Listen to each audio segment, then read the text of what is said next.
والله انا شغالة بقالي فترة كبيرة جدا، ولما ولادي كبروا انا قعدت من الشغل، وجيت لما بصيت ابص لقيت نفسي وفرت ايه ولا حوشت ايه. لقيت نفسي لا وفرت حاجة ولا حوشت اي حاجة. قوليلي اعمل ايه؟ فيديو النهاردة فيديو قنبلة بمعنى الكلمة، لكل ست نفسها ان هي تمسك فلوس، ولكل ست نفسها تحوش فلوس وهي قاعدة في البيت وكمان ما بتشتغلش، وكمان الفلوس اللي هي هتحوش بيها ديت هتروح وتشتري بيها ذهب وتجيب كل اللي نفسها فيه. بس خلينا متفقين كده، والله العظيم اي ست تعرف تجيب جنيه في الزمن اللي احنا فيه ده، زمن يعني ست ب100 راجل، ان هي تقدر تكفي مصاريفها، وان هي تقدر تمشي امور بيتها، وكمان تقدر توفر فلوس من مصروف بيتها. والله العظيم تبقى ست قروبة وست ب100 راجل. الموضوع سهل خالص وبسيط، بس كل الموضوع عايزنا بس نشغل دماغنا، ولا اكتر ولا اقل من كده.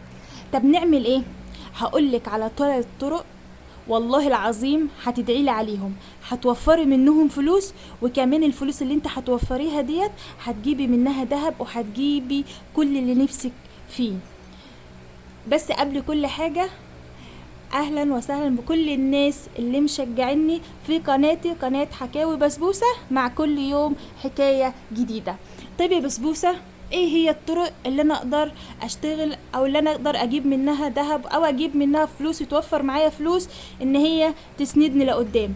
هقولك يا ست الكل، اول حاجة لو انت بتشتغلي كده، حاولي توفري من مصروف الشغل بتاعك ده قيمة 200 300 400 500 جنيه. دي لو انت بتشتغلي وليكي مرتب، وفري من الفلوس بتاعتك ديت قيمة 500 جنيه، وادخلي فيهم في جمعية وقبضي الجمعية بتاعتك دي واركني الفلوس بتاعتها.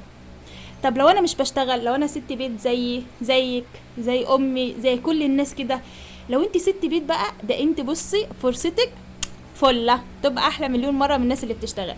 انا ست بيت، بس ست بيت ليا كل اسبوع مصروف بتاعي، مصروف السوق، يعني اللي انا اخد واجيب الخضار واجيب الاكل بتاع بيتي. المصروف بتاعي اللي انا اخده ده بتاع الاسبوع بتاعي، ما تقدريش توفري منه 200 جنيه. ولا رحت اجيب خضار، نهدت مع البياع شويه، وفرت في الكيلو ده 5 جنيه، وعملت ده ووفرت من بتاع الفاكهه 5 جنيه، ووفرت من ده 5 جنيه، وفرت لي 200 جنيه في الاسبوع. بيحصل، والله العظيم بيحصل، والله العظيم بيحصل. وفرت لي 200 جنيه، اخد ال 200 جنيه دولي واعمل بيهم جمعيه. الجمعيه ديت على حسب العدد اللي بيكون موجود فيها هتقبضيها يا اما 20,000، ده لو العدد كبير، لو العدد صغير بتقبضيها 10,000. خد ال10,000 اللي انت هتقبضيهم دولي واشتري بيهم جرام دهب، اشتري بالمبلغ اللي انت قبضتيه دهب وعينيه، دي اركنيه بمعنى الاصح. واوعي، نصيحة والله العظيم حاجة، اوعي جوزك يعرف عنه حاجة الا لو كان مزنوق، يعني على اخره يعني. وعينيهم وحوشيهم للزمن، عينيهم ليكي ولولادك للزمن.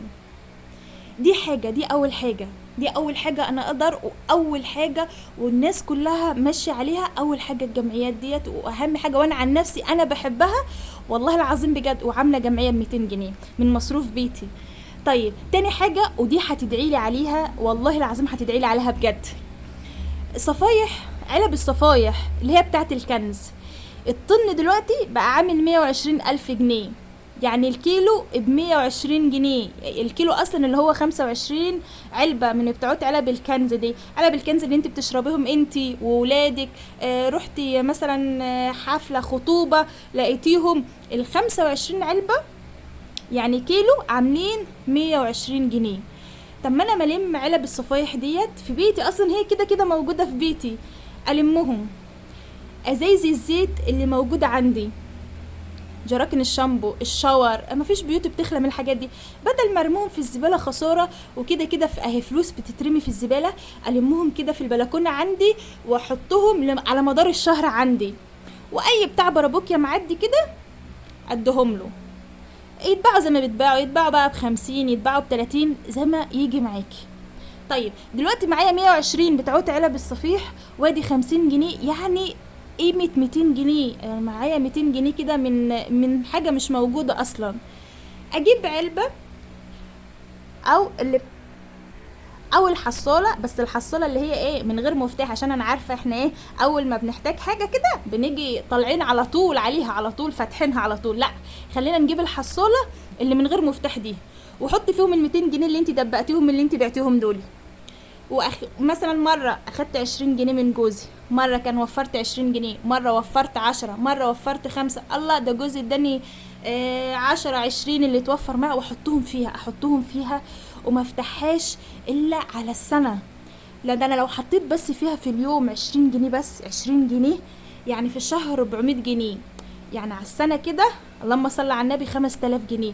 اطلع اشتري بيهم ذهب بنفس المبلغ اللي موجود فيها، يعني اللي انا لمه فيها بنفس المبلغ اللي انا لمه فيها كده، اخده واروح اجيب ذهب واعينه، اوفره كده وادكنه برضه، محدش يعرف عنه حاجه. والله ما حد يعرف عنه حاجه، ولا جوزك ولا اولادك ولا اي حد خالص. ده منك مع نفسك كده. ظروف حصلت وجوزي محتاج، بس في الظروف تاخدها اديها له بس سلف، دي انت واخدها وترجعها لي تاني. طب يا بسبوسه، ودي حاجه موفره اصلا ومن غير حاجه، يعني من غير تعب ولا اي حاجه. طب تالت حاجه معايا يا ست الكل بقى، انت كده كده ممكن توفري لك 20 جنيه في اليوم، ممكن توفري لك 10، ممكن توفري لك 5، اللي تقدري عليه واللي تقدري اللي انت توفريه. هاتي ظرف او شنطه قديمه من اللي عندك او برتفيه او اي حاجه انت مش محتاجاها، وكل يوم حط اللي انت توفريه ده، حط اللي انت توفريه، وتعالي على اخر الشهر خد اللي انت وفرتيه ده واطلعي على اي بنك توفير وحطيهم. كل شهر اللي يتوفر معاكي اطلعي على اي بنك وحطيهم في البنك اللي انت وفرتيه ده، حطيه في البنك اللي انت وفرتيه، حطيه في البنك.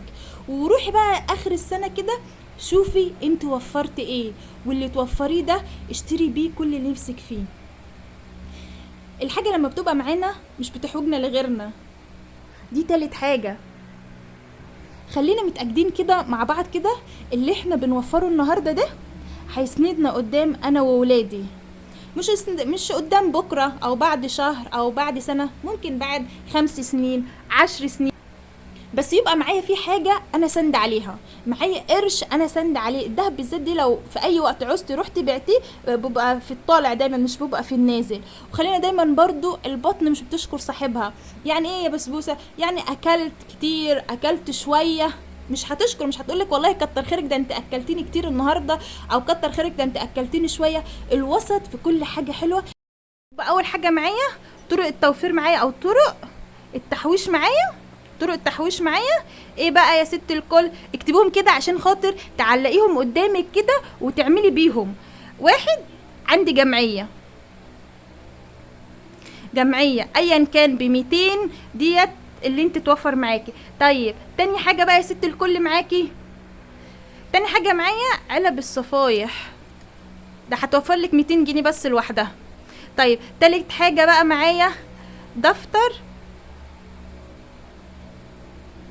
دفتر التوفير، اللي يتوفر معاكي واللي تقدري تعمليه من التلاتة دول اعمليهم، اكتبوهم قدامك كده واعمليهم عشان يبقى قدامك ويبقى سند ليكي قدامك. ولو عجبكم الفيديو يا ريت ما تبخلوش عليا بلايك للفيديو واشتراك للقناه، وتقولي لي في التعليقات بقى انت بتوفري باي طريقه من الطرق ديت. واشوفكم على خير الفيديو الجاي مع كل يوم حكايه جديده مع حكاوي بسبوسه.